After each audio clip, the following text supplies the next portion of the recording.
మనం చాలా crime thrillers లేకపోతే టెక్నాలజీ యూజ్ చేసి తప్పించుకునే సినిమాలు హాలీవుడ్లోనూ చూసాము, బాలీవుడ్లో ఈ మధ్య తెలుగులో కూడా అలాంటి సినిమాలు తీస్తున్నారు.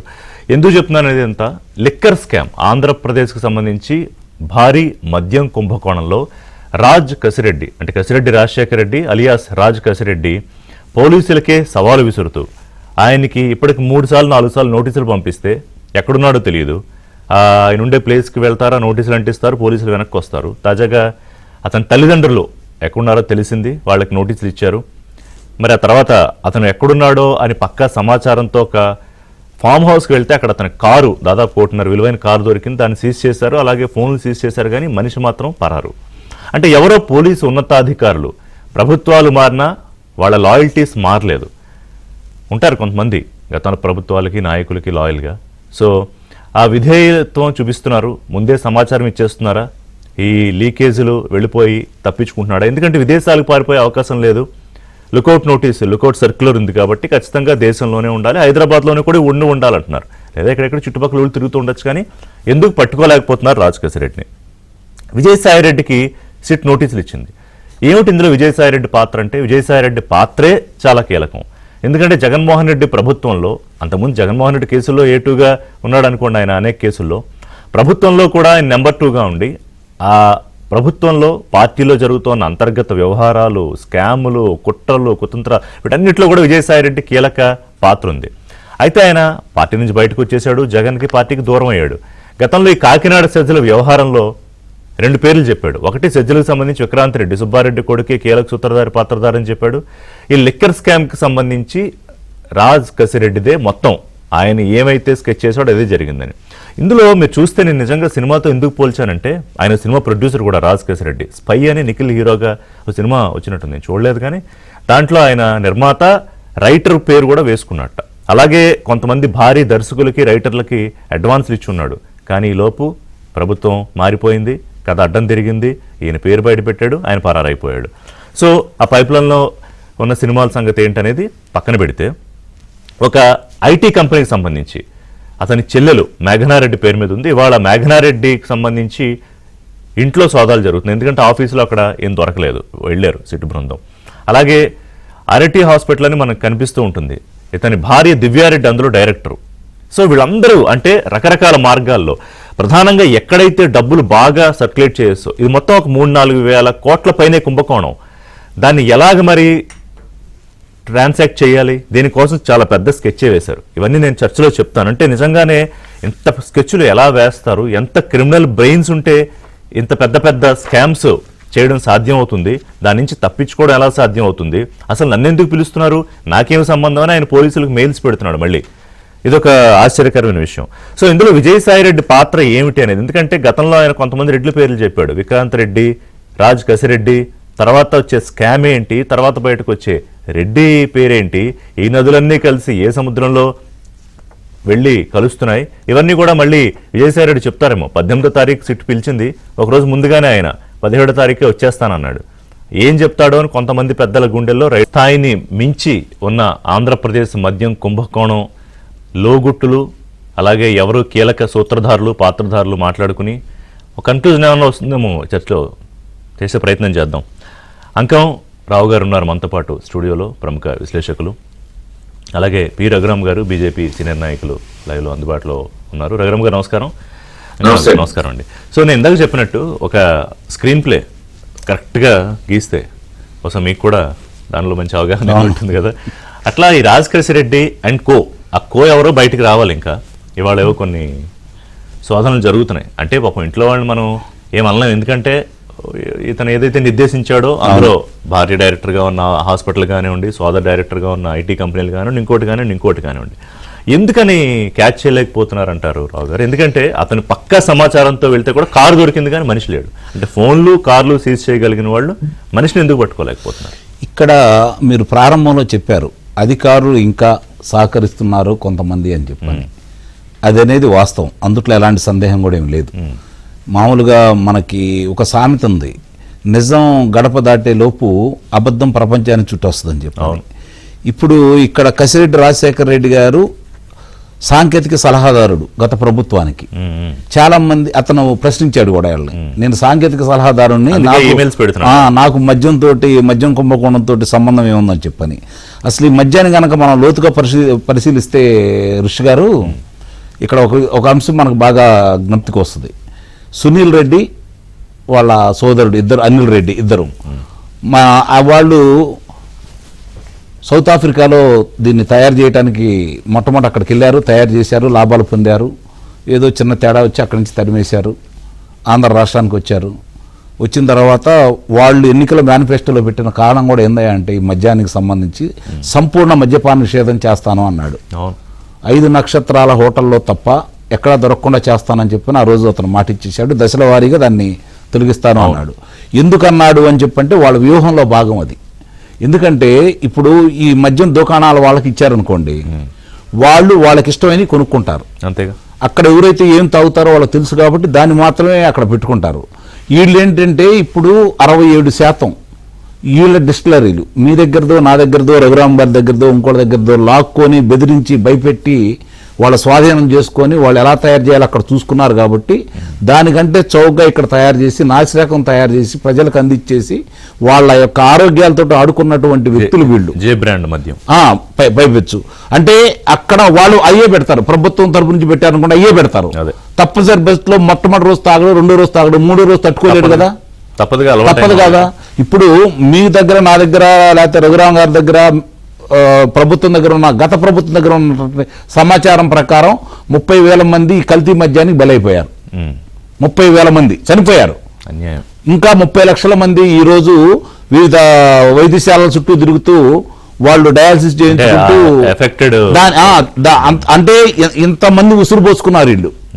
నిజంగా చాలా సార్లు ఎన్నికల ముందు ఎమోషన్లు ఎక్కడున్నాయి, ఇప్పుడు పట్టింపులు ఎక్కడున్నాయి, వాళ్ళకి అలాంటి పట్టింపులు ఉన్నాయి, వాళ్ళకి లేవు కదా. డబ్బు సంపాదనకు ఏమైనా చేస్తారు, కళ్ళ ముందు కనపడతానే ఉన్నాయి. ఎన్ని ఉదంతాలు కనపడుతున్నాయి మనకి. ఇప్పుడు బాబాయ్ హత్య ఉదంతం కనపడతా ఉంది, ఇప్పుడు కోడికత్తి డ్రామా కనపడతా ఉంది, పటికి బెల్లం రాయి కనపడుతుంది. మీకు గుర్తుందో లేదో, పటికి బెల్లం ఏదో గులకరాయి అయితే కింద కనపడేదిగా. అవును, గులకరాయి అయితే కనపడేది కదా, పటికి బెల్లం రాయి కాబట్టి పళంగులో తీసి నోట్లో వేసుకున్నారు అనమాట. అందువల్ల పటికి రాయి అని చెప్పని అంటాను నేను. మరి దానికి సంబంధించింది కావచ్చు, నిన్న సంబంధించినటువంటి హెలికాప్టర్ ఉదంతం కావచ్చు, ఇంకా ఉన్నాయంటే అసలు అన్నిటికన్నా మించి రక్త సంబంధం ఉందంటారు వాళ్ళకి. ఆవిడ కదా, ఇంత ఈ వీళ్ళెవ్వరూ చెప్పనన్ని అంశాలు, విషయాలు, బాధ, ఆవేదన ఆవిడ పంచుకుంది. కరెక్టే, చెల్లెలు గారు చెప్పారు. మరి ఇంకో చెల్లెలు గారు, ఇప్పుడు నిజంగా నాకు తెలిసినంత వరకు అండి ఋషి గారు, ఒక ఆడపిల్ల పుడితే సునీత గారు లాంటి ఆడపిల్ల కావాలని ఇప్పుడు చాలా మంది కోరుకుంటారండి. తండ్రికి అలాంటి మరణం సంభవించిన తర్వాత నిజంగా ఒక రాణి రుద్రమదేవిలాగా ఆమె చేస్తున్న ఫైట్. ఇప్పుడు ఈ కసిరెడ్డి రాజశేఖర రెడ్డికి సంబంధించింది మొన్న జరిగినటువంటి ఆయన విచారణ జరిగినటువంటి విజయసాయి రెడ్డికి పిలిచినప్పుడు చాలా స్పష్టంగా సంబంధం లేకుండా కసిరెడ్డి రాజశేఖర రెడ్డి అంతా చూశాడు అని చెప్పి స్పష్టంగా చెప్పడం కూడా జరిగింది. అతను చెప్పినప్పుడు ఆ రోజు దాన్ని పరిగణించుకొని 18వ తారీఖు రమ్మన్నారు. చాలా మంది ఏమనుకుంటున్నారంటే ఇంకా చాలా విషయాలు బయటకు వస్తాయని చెప్పి భావనలో ఉన్నారు. ఈ రోజు నేను చూస్తాను, గుర్తుపెట్టుకోండి. మళ్ళీ మనం తర్వాత కలుసుకున్నప్పుడు దీని గురించి మాట్లాడుకుందాము. కసిరెడ్డి రాజశేఖర రెడ్డి దాటి మాత్రం ఒక అంగుళం కూడా ముందుకెళ్ళదు. అవునా, విజయసాయి రెడ్డి చెప్పే అంశం, విజయసాయి రెడ్డి చెప్పారు లాస్ట్ టైం ఆయన అన్నప్పుడు, మళ్ళీ అవసరమైనప్పుడు బట్టి బయట పెడతాను, ఇంకా చాలా ఉన్నాయి అలా ఇతని గురించి చెప్తా అన్నాడు. మీరు గమనించుకోండి, మిగిలిన విషయాలు చెప్తాడు. అక్కడ కూడా విక్రాంత్ రెడ్డి దగ్గర ఆగిపోయాడు. అవును, లాభం పొందింది ఎవరు? విక్రాంత్ రెడ్డి అయితే కాదు కదా. అదే అంటున్నాయి, ఇవన్నీ నదులు ఈ నదులన్నీ వెళ్ళే సముద్రంలో కలవాలి. ఆ సముద్రం ఏంటనేది ప్రపంచానికి మొత్తం తెలుసు. ఇప్పుడు ఇతను సంబంధించినంత వరకు చెల్లెలు మేఘనారెడ్డి గారు కావచ్చు, సాఫ్ట్వేర్కి సంబంధించింది కావచ్చు, లేకపోతే భార్య దివ్యారెడ్డి గారు కావచ్చు, ఆమె ఒక హాస్పిటల్లో కావచ్చు, మీరు అన్నట్టు స్పై చిత్రం కావచ్చు, రకరకాలుగా కావచ్చు. ఇంకోటి బంగారం దుకాణాలలో 1000 కోట్ల రూపాయల ట్రాన్స్ఫర్ అయ్యి, ఇది ఎవరైతే డిస్టిలరీ వాళ్ళు ఉన్నారో వాళ్ళ ద్వారా ట్రాన్స్ఫర్ అయ్యి బంగారం దుకాణాలకి అక్కడ నుంచి 1000 కోట్ల రూపాయలు వచ్చినాయి చెప్పి మన కళ్ళ ముందు కనపడుతున్నాయి కదా. ఈ రోజు విజయసాగర్ గారు, టీడీపీ అధికార ప్రతినిధి, పార్టీ ముఖ్య నాయకులు. విజయసాగర్ గారు నమస్కారం. మీ దగ్గరికి వచ్చే ముందు రఘురామ్ గారితో మాట్లాడొస్తా. రఘురామ్ గారు, ఏంటి విజయసాయి రెడ్డి అల్లుడు పెనక రోహిత్ రెడ్డి, అంటే దీని వెనకాల జస్ట్ లింకులు తవ్వుతున్నా, బెనామీ పేరుతో నెలకొల్పిన అదానీ డిస్టిలరీస్, అంటే ఢిల్లీ మధ్య కుంభకోణం కుదిపేసింది జాతీయ స్థాయిలో. అంటే దీని లింకులు ఎక్కడి నుంచి ఎక్కడికి, ఏ రాష్ట్ర రాజకీయాల నుంచి ఇంకో రాష్ట్ర రాజకీయాల్లోకి. సో ఈ ట్రైడెంట్ కెంఫర్డ్ కి అనే సంస్థ ఏదైతే డిస్టిలరీస్ అక్కడ పెద్దది ఉందో దానికి అనుబంధం ఉంది. రోహిత్ రెడ్డి, శరత్ చంద్రారెడ్డి ఆయన జైలుకి కూడా వెళ్ళొచ్చాడు, బెయిల్ మీద ఉన్నాడు. అంటే దీని వెనకాల ఉన్న వ్యవహారం మనకు కేవలం ఒకటే పేరు కనిపిస్తోందా రఘురామ్ గారు? ఒకటి, దీనికి ఎవరు ప్రధానమైన స్కెచ్ వేసి ఇన్ని వేల కోట్ల కుంభకోణం జరిగిపోయిన తర్వాత దాదాపు 10 నెలలు అయిపోయింది మీ ప్రభుత్వం వచ్చి, కూటమి ప్రభుత్వం. ఇంకా ఈ ఏమిటి దొంగ పోలీసులు ఆటలు ఏమిటి? సార్ నమస్తే అందరికి, పెద్దలందరూ కూడా నమస్కారం. మీకు వెరీ క్లియర్ గా ఇవాళ కాపన్నా రేపైనా ఎల్లుండైనా నిజం నిలకడ మీద బయటకు వస్తుందండి. ఒక ప్రభుత్వము తన పరిధిలో ఎంతవరకు జాంచ్ బ్యూరోల్ని పెట్టింది, వాళ్ళ యొక్క నిగ్గు తేల్చడం కోసం వాళ్ళ పని వాళ్ళు చేస్తూ ఉన్నారు. ఖచ్చితంగా నిజం బయటకు వస్తుంది. మనందరికీ తెలుసు, కానీ ఆధారాలు లేకుండా దాన్ని చేసేటటువంటి కెపాసిటీస్ వాళ్ళ రోజుల్లో ఉన్నాయి. ఎందుకంటే బినామీ పేర్లు పెట్టుకోవచ్చు, రకరకాల పద్ధతులు ఉన్నాయి. మనం పిక్చర్ లో లేకపోయినా కానీ మనం మర్డర్ మనం చేయించవచ్చు, కానీ మనం మర్డర్ లో ఎక్కడ కూడా A1, A2, A3, A10 లో ఉండం మనం, కానీ చేయించేది మనం ఎక్కడో చేయించవచ్చు. అంటే ఆ విధమైనటువంటి స్కెచ్ ఇది కూడా అన్నమాట. సో మనకేంటంటే అధికారం, నేను అనుకున్నాను యాక్చువల్గా యంగ్ మన వయసున్న కుర్రాడు రాజకీయాల్లో వచ్చాడు, సరే ఖచ్చితంగా ముఖ్యమంత్రి అయిన తర్వాత అనుకున్నాం అనమాట. అవుతాడు అనుకోలేదు, సరే అయిన తర్వాత ఖచ్చితంగా మంచి కుర్రాడు కాబట్టి వ్యూ ఉంటది, మంచి వ్యాపారస్తుడు కదా, మంచి వ్యాపారాలు చేశాడు, మంచి సంపాదించాడు, 1000 కోట్లని కేసులు వచ్చాయి. సో రాష్ట్రాన్ని మంచి అంటే రాష్ట్రాన్ని కూడా అంతే అభివృద్ధి చేస్తాడు అని అనుకున్నాం. అయితే అది కాదు, తను అంటే రాజకీయానికి వచ్చింది కేవలం ముఖ్యమంత్రి అవ్వాలనుకున్నాడు కాబట్టి కాంగ్రెస్ తో విభేదించి బయటకు వచ్చిన తర్వాత ఆయన దాన్ని మీరు కాదు సొంత వ్యాపారాలు అభివృద్ధి చేసుకున్నట్టే రాష్ట్రాన్ని కూడా అభివృద్ధి చేస్తాడని ఆశాభావంతో అప్పుడు ఉన్నారు. వ్యాపారాలు జరిగాయి, అభివృద్ధి జరిగాయి, స్కాములు జరిగాయి. అది మానేసి పరిపాలన అస్తవ్యస్తం చేసి, తెలుసు రాష్ట్రం అంతా కొత్తగా నేను చెప్పాల్సిన పని లేదు, కానీ బట్ దానిలోనే భాగంగానే ఇసుక కానీ అప్పుడు అనేవాళ్ళు అందరూ. ఇది 2-3 years తర్వాత ల్యాండ్ స్కామ్, ఏంటిది mines scam and liquor scam, ఇలాగా స్కామ్ జరుగుతున్నాయంటే అది ఏదో మామూలుగా విమర్శలు అనుకున్నారు తప్పించి ప్రజలు ఈ విధంగా ఇంత దారుణంగా అంటే సంపదను సృష్టించడమో లేకపోతే కనుక ప్రజలని అభివృద్ధి పథకాలు నడిపించడమో, ప్రజలకు ఏదైనా చేయడమో, కేవలము వాళ్ళకి మీటర్ నొక్కుతూ ఏదో బటన్ నొక్కుతూ వాళ్ళకి తాయిలాలు ఇచ్చుకుంటూ 1000 కోట్ల రూపాయలు దోచింది ప్రభుత్వము. ఆ ప్రభుత్వం ఒక వ్యక్తినే నేను, ఎందుకంటే దానిలో అందరూ ఉన్నారు. అప్పుడు ప్రభుత్వాన్ని నడిపించినటువంటి 1, 2, 3, 4, 5 కనపడే వాళ్ళు, 1, 2, 3, 4, 5 బ్యాక్ వాళ్ళు. బ్యాక్ స్క్రీన్ సినిమా తీయాలంటే డైరెక్టర్ పేరు ఒకటే ఉంటదండి, ఆ హీరో పేరు, హీరోయిన్ పేరు, కానీ ఎంత స్క్రీన్ ప్లే, దాని కనుక ఎడిటింగ్, దాని తర్వాత డాన్స్ మాస్టర్లు, దాని డైలాగ్ రైటర్లు ఎవరైతే ఎలాగైతే ఉంటారో ఆ విధంగా దీనికి స్క్రిప్ట్ కి పాత్రలు అంటే ఎంతమంది ఉన్నా రఘురామ్ గారు, ఎంతమంది ఉన్నా అందరూ ఒకళ్ళు చెప్పిందే వినాలి. అల్టిమేట్ గా ఎంత పెద్ద స్టార్ హీరో అయినా ఎవరైనా డైరెక్టర్ ఎవరైతే ఉంటాడో నిర్దేశకుడు, ఇప్పుడు డైరెక్టర్ ఎవరు అనేది తేలుతుందా తేలదా అనేదే కదా. ఇప్పుడు కేవలం పాత్రదారులు పైకి ఎవరు కనిపించారో వాళ్ళు వెళ్ళిపోతారా? దీని ఎండ్ ఏమిటో కనిపిస్తుందా? డైరెక్టర్ కంటే ముందు నిర్మాత కావాలి కదండి. ప్రొడ్యూసర్ తెలిసిపోతుందిగా, ప్రొడ్యూసర్ పలానా వాళ్ళు. సో అందుకని ఆయన నిజం నిలకడ మీద తెలుస్తుంది. ప్రభుత్వానికి చిత్తశుద్ధి ఉంది, కూటమి ప్రభుత్వానికి చిత్తశుద్ధి ఉంది ఖచ్చితంగా. అంటే మీరు కొన్ని ఇండస్ట్రీలు తెచ్చాము లేదా కొంతమంది ఉపాధి కల్పించాము అనేటటువంటి కోణంలో కాకుండా గత 5 ఏళ్ళు ఏం జరిగిందంటే, కొన్ని ఇందాక చెప్పినట్టుగా పెద్దలు రావు గారు 30,000 మందో 50,000 మందో సంకేతం మన దగ్గర లేదు, కానీ ఒక రోగుల్ని, ఒక అవయవాలకి దెబ్బతిన్నటువంటి రోగులను తయారు చేసిందండి గత 5 ఏళ్ల ప్రభుత్వం. సార్ రఘురామ్ గారు 30,000 మంది చనిపోయారు, 30 లక్షల మంది అనారోగ్యానికి గురయ్యారండి ఆఫీషియల్ లెక్కల ప్రకారం. అదే అంత ఆ విధమైనటువంటి విధ్వంసము ప్రజల మీద కూడా జరిగింది. కాబట్టి దీని మీద నిగ్గు తేల్చాల్సిన అవసరం ఉంది. ఖచ్చితంగా నాకైతే విశ్వాసం, నమ్మకం ఉంది. ప్రభుత్వము ఎవరైతే మెయిన్ దోషులు ఉన్నారో వీళ్ళంతా యాక్టర్లు, వీళ్ళంతా చిన్న క్యారెక్టర్ యాక్టర్, వీళ్ళ కాదు అసలు దోషులు కూడా. ఢిల్లీ స్కామ్ చూశారు మీరు, ఏ విధంగా అయితే సీఎం వరకు ఉన్నది దొరికింది, జైలుకి వెళ్ళాడు కేజ్రీవాల్ లాంటి వ్యక్తి. ఇప్పుడు లిక్కర్ స్కామ్ వ్యవహారం ఇనేవే 3 రాష్ట్రాలకు సంబంధించిన వ్యవహారం లాగే చూడాలిగా. అంటే ఆంధ్రప్రదేశ్, తెలంగాణ, ఢిల్లీ నేను గతంలో మన ఛానల్లోనే వచ్చినప్పుడు నేను చెప్పాను, ఏమన్నానంటే ఇది ఢిల్లీకి సంబంధము తెలంగాణకి సంబంధం కాదు, ఇంకా వేరే రాష్ట్రాలకు కూడా ఈ లింక్స్ వస్తాయి బయటకు త్వరలో అని చెప్పాను నేను. ఇప్పుడు అదే జరిగింది. రైట్ అప్పటికి ఇంకా ఏపీ వ్యవహారం బయటికి రాలా. రాలా. అవును, కరెక్టే మీరు చెప్పింది.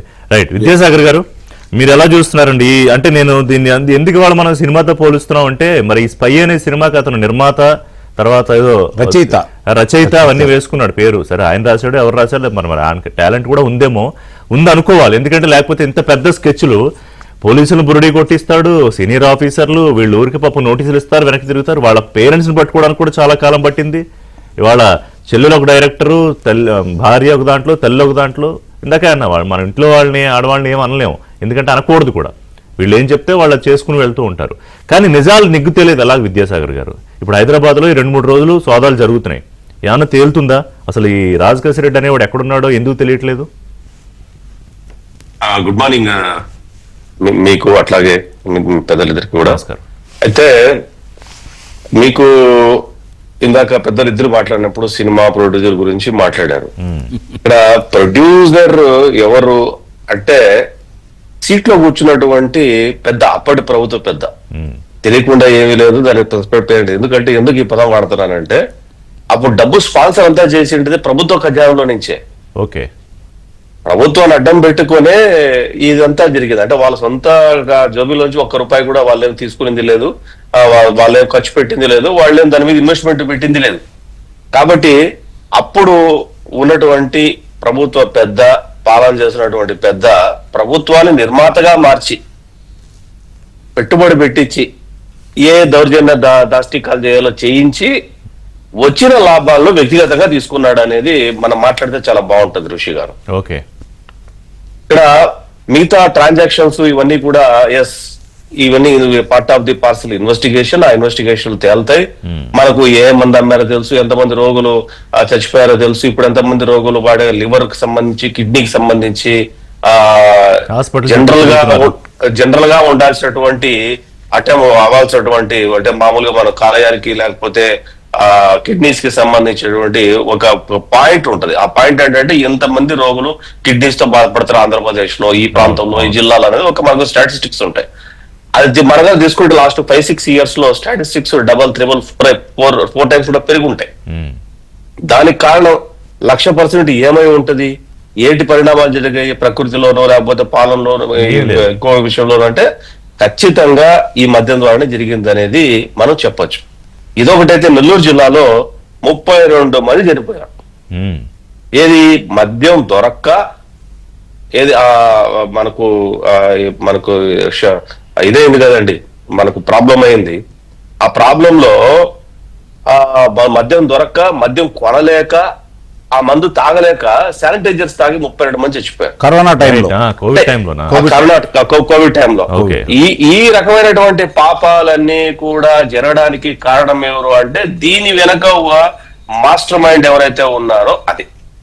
అసలు ఇందాక పెద్దలు మాట్లాడినప్పుడు, రఘురామ్ గారు మాట్లాడినప్పుడు ఇది ఢిల్లీ లిక్కర్ స్కామ్ చూసుకున్నారు. ఇక్కడ ఇప్పుడు తమిళనాడులో ఎందుకు ఈడీ స్కామ్ జరుగుతోంది, ఈడీ రైట్స్ ఎందుకు జరుగుతున్నాయి కదా, ఎందుకు జరుగుతోంది ఏంటి అంటే దానికి ఆంధ్రప్రదేశ్ కు లింక్ ఉంది. ఓకే. ఎవరా మంత్రి కొడుకు వీళ్ళందరూ రిలేటెడ్ కదా?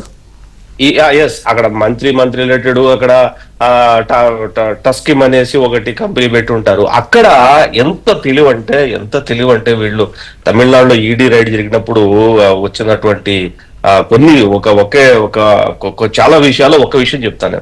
మామూలుగా ప్రతి బాటిల్ కి ₹10 క్యాలిక్యులేట్ చేస్తారు, యావరేజ్ మీద ₹10. కానీ తమిళనాడులో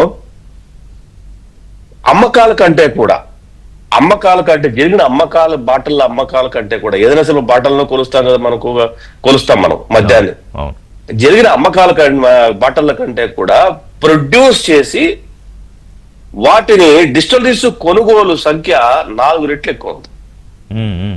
బాటలు ₹10 చొప్పున కొన్నా కూడా ఆ స్కామ్ 1000 కోట్లు అయిందండి. 1000 కోట్లు. ఎవరు చేశారు, ఎందుకు చేశారు ఈ పని, ఏ డిస్టిలరీస్ అవి? సో మళ్ళీ ఇక్కడ మళ్ళీ ఆ లింకులు కూడా ఇక్కడికే ఉన్నాయా, ఇక్కడికే కలిసాయా? ఈ లింకులు అక్కడికి వెళ్ళాయి, ఓకే, ఆ లింకులు రాలేదు. ఈ లింకులు అక్కడికి వచ్చాయి. అచ్చా, ఓకే. ఈ లింకులు అక్కడికి వచ్చాయి. టస్మార్క్ లో జరిగినటువంటి స్కామ్ లో బాటిల్ స్కామ్ లో only bottles, producing of the bottle quantity, అదేలేండి. ఇప్పుడు బాటిల్ క్వాంటిటీకి ఒక్కసారి స్కామ్ అనే ఆలోచన చేయగలిగిన క్రిమినల్ బ్రెయిన్ ఉన్నప్పుడు మీరన్నట్టు దాన్ని ఎన్ని రకాలుగా చేయొచ్చు. 10 రూపాయలే అదే చెప్తున్నది, జస్ట్ 10 రూపాయల. ఇప్పుడు మీరు 10 రూపాయల కాదు, ఇప్పుడు ఒక్కో మద్యం కేసుకి 150 నుంచి 450 వరకు లంచం తీసుకున్నారట. అలా ఎవరైతే ఇచ్చారో వాళ్ళకి ఆర్డర్లు ఎంతండి? 150 నుంచి 450. అంటే మనకు వచ్చిన ఈ ఇన్ఫర్మేషన్ అయితే నెలకు 60 కోట్లు. ఇలా చూసుకుంటే 4 ఏళ్లలో 3000 కోట్లు. ఇది పైకి కనిపిస్తోంది, but I doubt it's much better than this.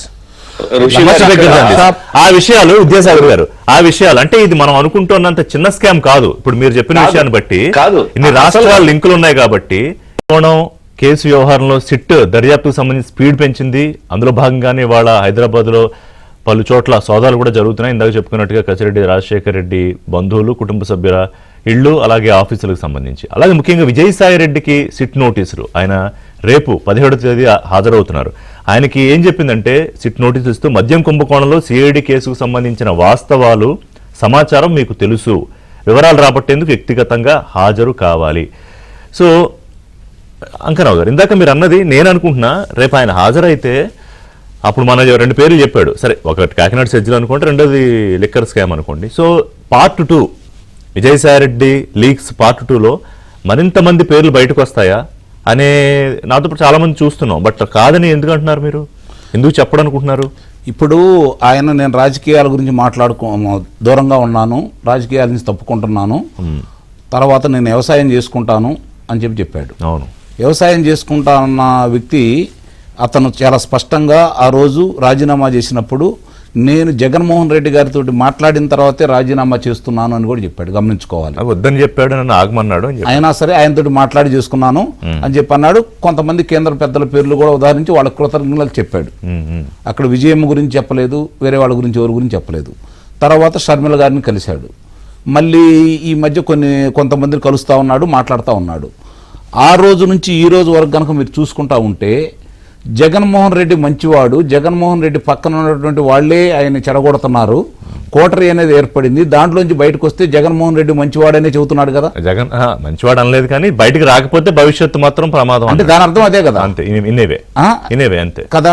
మరి అన్నప్పుడు వాళ్ళకి చూస్తూ నా స్థానాన్ని ఆక్రమించడం కోసం వాళ్ళు ఎన్ని ఎత్తులేశారో నాకు తెలుసు అని కూడా చెప్పాడు కదా. దిగిన మెట్లు వాళ్ళు ఎక్కుంటూ వెళ్ళిపోతున్నారని చెప్తున్నాడు కదా. అంటే ఇక్కడ ఏకాడికి జగన్మోహన్ రెడ్డిని ప్రొడక్ట్ చేయడానికి ప్రయత్నం చేస్తున్నాడే తప్ప ఇతను మొత్తానికి ఆయన దగ్గరికి వెళ్ళి అని చెప్పలేదు కదా.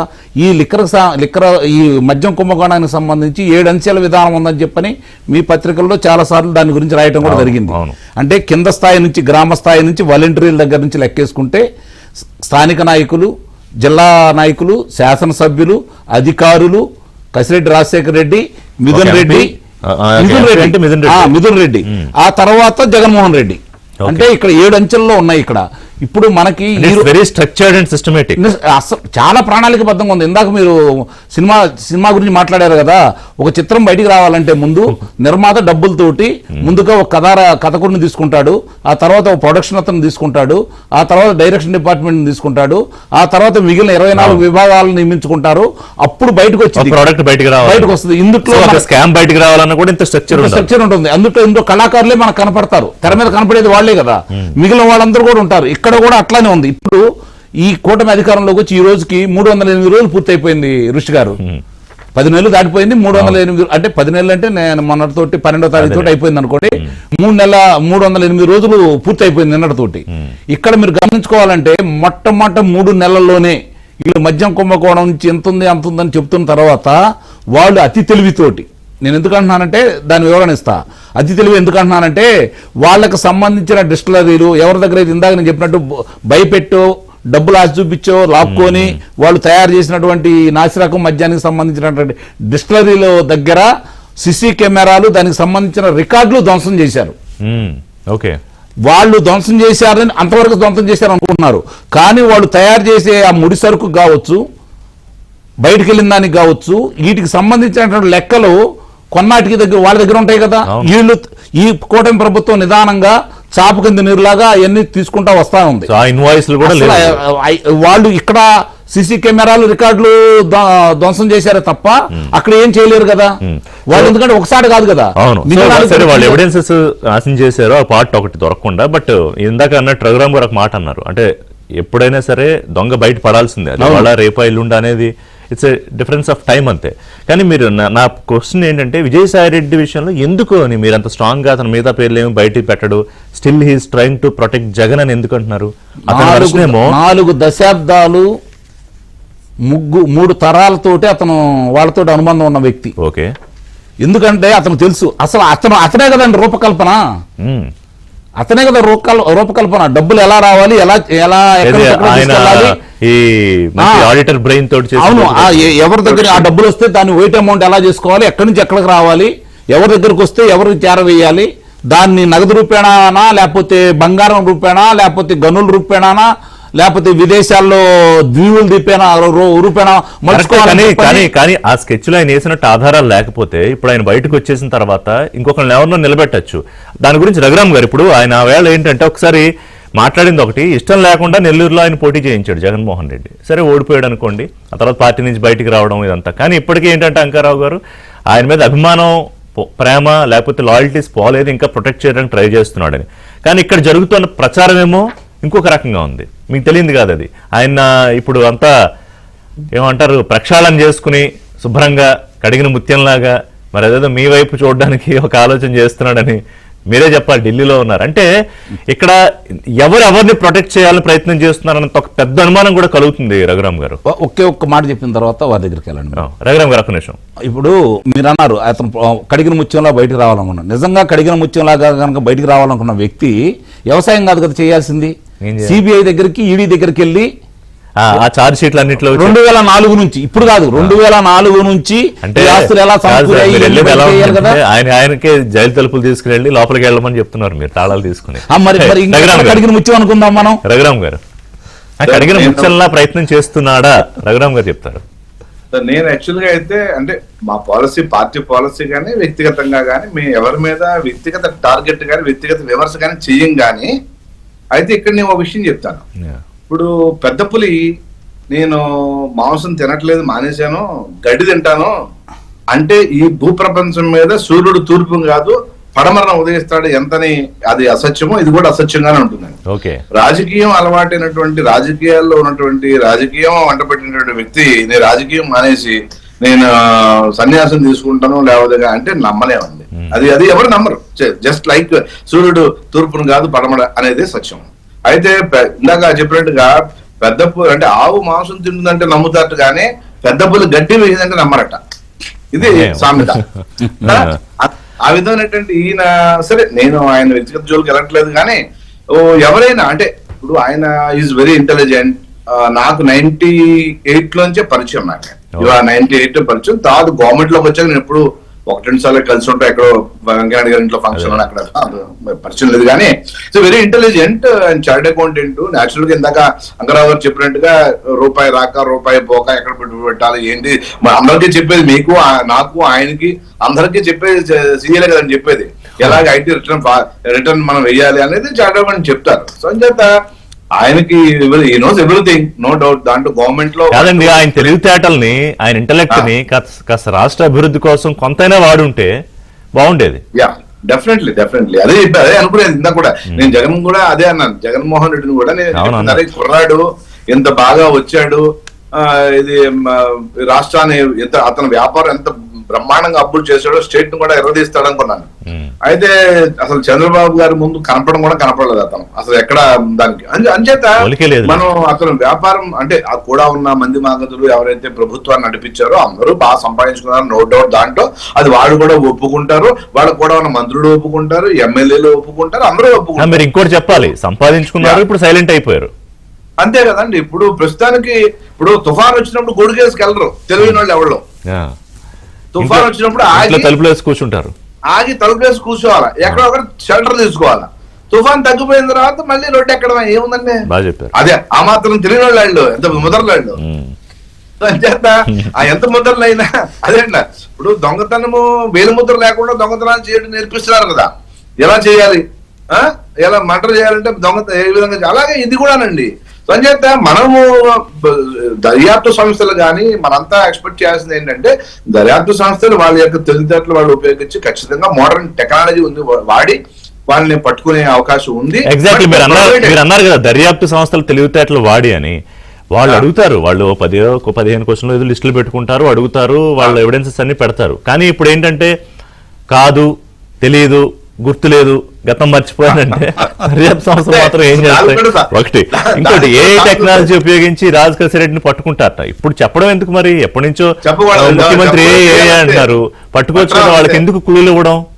ఇవ్వకూడదు. అదే చెప్పు చూసారా, దొంగలు పోలీసులు ఏం చేస్తారు, మన ఊళ్ళలోకి వచ్చినప్పుడు హారం వేసుకుంటూ వస్తారు దొంగ రాత్రి దొంగ పారిపోమని. అదే వాడు ఎలా పారిపోవడానికి పారిపోవడానికి. సో అవి జరగకుండా మనం ఏదైతే టెక్నాలజీని వాడుకుని పట్టుకోవచ్చు.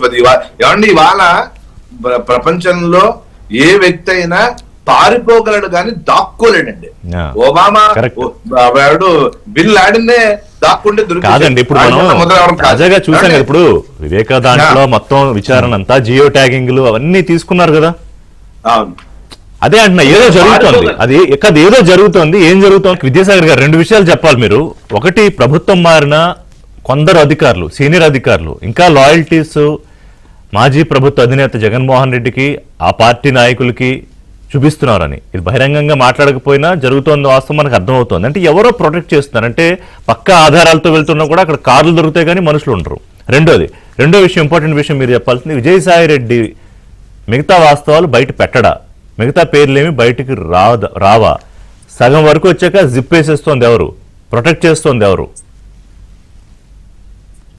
ఇక్కడ మొదటగా నేను విజయసాయి రెడ్డి గురించి చెప్తాను. నేను విజయసాయి రెడ్డి ఎంత తెలివైనవాడు అంటే ఆ తెలివితోనే అతను సర్వనాశనం కూడా అయ్యాడు.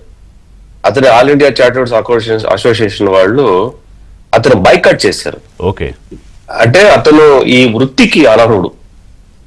ఈ వృత్తిని అడ్డం పెట్టుకొని ఇన్ని స్కాముల్లో ఇరుక్కున్నాడు ఒక చార్టర్డ్ అకౌంట్ అనేది. దాని మీద ఆయన మళ్ళీ హైకోర్టుకి వెళ్ళాడు, సుప్రీంకోర్టుకి వెళ్ళాడు, దాని మీద అప్పీల్కి వెళ్ళాడు. That is different story. But ఏంటంటే అసలు నీ ఫెటర్నిటీలో ఉన్న వాళ్ళు నిన్ను వినేశారు బయట. నువ్వు అనర్హుడు, నువ్వు క్రిమినల్, ఒక క్రిమినల్ అనేది ఎస్టాబ్లిష్ చేసి బయటకు వేసేసారు.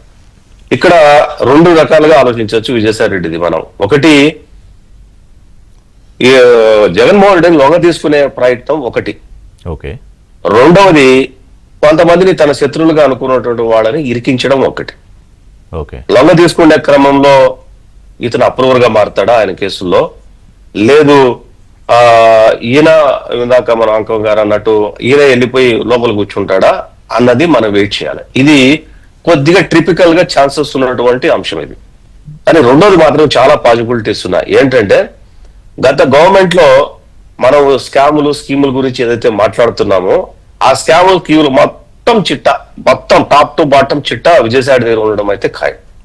ఇప్పుడు విజయసాయి రెడ్డికి 160 160 ప్రకారం నోటీస్ ఇచ్చారు, అంటే సాక్షిగా ఇచ్చారు. ఇక్కడ ఇది సాక్ష్యం అంటే ఏంటి? అతని దగ్గర ఆధారాలు ఉన్నాయి కాబట్టే నా దగ్గర కసిరెడ్డి కదా మూల కారణం కసిరెడ్డి అని ఒక ఆయన ప్రశ్న అడ్రస్ చేసినప్పుడు చెప్పినాడు కాబట్టి ఆయనకు 160 కింద నోటీసులు ఇచ్చి అతన్ని పిలిపిస్తున్నా. ఈ రోజు నువ్వు చెప్పావు కదా, మరి నీ దగ్గర ఆధారాలు ఏంటంటే ఈ రోజు రేపో మన్నాడో ఎప్పుడు ఆయన అటెండ్ అవుతాడో ఆ రోజు ఆయన ఏ రకమైనటువంటి ఆధారాలు సంపాదిస్తే ప్రభుత్వానికి ఇవ్వబోతున్నాడు అనేది మనం కొద్దిగా ఆలోచించాల్సిన విషయం. అంటే ఇవ్వడని కదా ఇప్పుడు అంకరావు గారు అంటే ఇంకేం పేర్లు రావు, ఆగిపోతాడని. లేదు, లక్ష ఇక్కడ నేను 2 ముఖ్యమైన విషయం ఒకటి చెప్పాను. జగన్మోహన్ రెడ్డి లొంగ తీసుకోవడానికి అతను చాలా మంది మీద పడతాడు. అతను జగన్మోహన్ రెడ్డిని లొంగ తీసుకోవడం అంటేనే చుట్టూ ఉన్న వాళ్ళని ఎలిమినేట్ చేయటం జగన్మోహన్ రెడ్డికి. సో అతను ప్రైమా ఫేసి కసిరెడ్డితో ఆగదు. అది చాలా మంది టచ్ చేస్తుంది. ఎందుకంటే మనకు పాతదేం కాదు, మనం చదువుకున్న దేవతల కాలంలో కూడా ఒకటి ఉంది. వరాహ కాదు, సింహరూపంలో ఉన్నటువంటి చంపాలనుకున్నప్పుడు ఎక్కడ నీ దేవుడు అంటే అడుగుతాడు, ఇందు వలన అందువలన ఎందెందుకు వెతికినా అందంతే కలడం అని చెప్పేసి ఒకటి ఉంటది. అక్కడ ఇట్లా ఈ గత ప్రభుత్వంలో నువ్వు ఏ 2 అడుగులు గొయ్యి తీసినా 1 అడుగు గొయ్యి తీసినా ప్రతి చోట కూడా స్కామ్ అనేది ఉంది. ఈ స్కాములు అన్ని తెలిసిన వ్యక్తి, ఏకైక వ్యక్తి ఈ రోజు బయటపడిన వ్యక్తి ఒక్క విజయసాయి రెడ్డి. సో ఖచ్చితంగా విజయసాయి రెడ్డి జగన్మోహన్ రెడ్డి ఉన్న చుట్టూ అంటే ఉన్నటువంటి ఇంకోటి ఉంది కదా, విజయసాయి రెడ్డి ఇదంతా ఊహించలేని వాడు కాదు, తెలియని వాడు కాదు, మీరే చెప్పినట్టు చాలా ఇంటెలిజెంట్ ఇందాక చెప్పుకున్నట్టు. సో ఇదంతా గమనించుకుని బయటకు వచ్చేసి మరొక షెల్టర్ దగ్గర మరొక షెల్టర్ అని వేరేగా అనడం ఎందుకు? సపోజ్ ఇప్పుడు ఏదైతే జరుగుతోందో బీజేపీ దగ్గరికి వెళ్ళిపోతాను, ఎందుకంటే ఆయన అరెస్ట్ నుంచి తప్పించుకోవడానికి, మీరు అన్న వాళ్ళని కొంతమంది పేర్లు బయట పెట్టడానికి లేదా బెదిరించడానికి, అంటే పొలిటికల్ గా బయటకు వచ్చినట్టు కనిపిస్తూ అన్నా వెనకాల జరిగేదంతా రాజకీయమే. సో అందుకే అడిగి ఎవరు ప్రొటెక్ట్ చేస్తున్నారు అని. ఎవరు ప్రొటెక్షన్ ఏం లేదు ఇక్కడ ప్రస్తుతానికి అయితే, అతనికి ఎవరు ప్రొటెక్షన్ అయితే ఇస్తున్నట్టు నేను అనుకోవట్లేదు. ఓకే, తనే మొదలు పెట్టాడు ఇక్కడ, తనే మొదలు పెట్టి నేను ఉపయోగపడగలను అని చెప్పేసి కొంతమందికి మెసేజెస్ పంపుతున్నాడు. ఓకే, నేను నాకు షెల్టర్ ఇస్తే నేను ఇంకా చేయగలను అనేది ఆయన ఈ sending messages to all the parties. ఆ ఏ పార్టీ ఆశ్రయం ఇస్తుందో ఆ పార్టీలో జాయిన్ అవ్వడానికి అవకాశం అయితే ఉంది. ఏ పార్టీ ఉంది కాదు కాదు, ఇంక ఉండడానికి ఏ పార్టీ ఉంది? లేదు, లేదు, I am not- కాదు, మీ పార్టీలోకి రాలేడు కాదు, మీ పార్టీలోకి రాలేడు, I am not going to take any Congress లోకి political పోడు, కాంగ్రెస్ లోకి పోడు, ఇంకా ఆప్షన్స్ ఒకటండి జనసేనలోకి వెళ్ళే అవకాశం లేదు. I'm not going to take any party name here. Any పార్టీలకి వెళ్ళొచ్చు, ఎక్కడ ఆశయం దొరికి నాకు ఇబ్బంది లేదు అనుకున్న చోట. ఎందుకంటే ఇవన్నీ మాట్లాడే ముందు విజయసాయి రెడ్డి పిచ్చోడు కాదు, విజయసాయి రెడ్డి చాలా బాగా తెలుసు. గొడ్డల గురించి తెలుసు, డ్రైవర్ చంపింది తెలుసు, విజయసాయి రెడ్డి కేసులో ఎట్లా చచ్చిపోయారో తెలుసు, లేకపోతే ఇంకోరు ఎట్లా చచ్చారో తెలుసు, వాళ్ళు ఎట్లా చచ్చారో తెలుసు.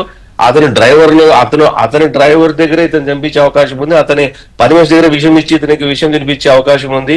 ఇవన్నీ తెలియక కాదు, లేకపోతే ఇతని మూవ్స్ వేరే బోర్డ్స్ అన్ని కూడా ఎప్పటికప్పుడు వెళ్తున్నాయని తెలుసు, అతను ఫాలో అవుతుంటారని తెలుసు, అతను సుపారీ ఇస్తారని తెలుసు, అన్ని తెలుసు.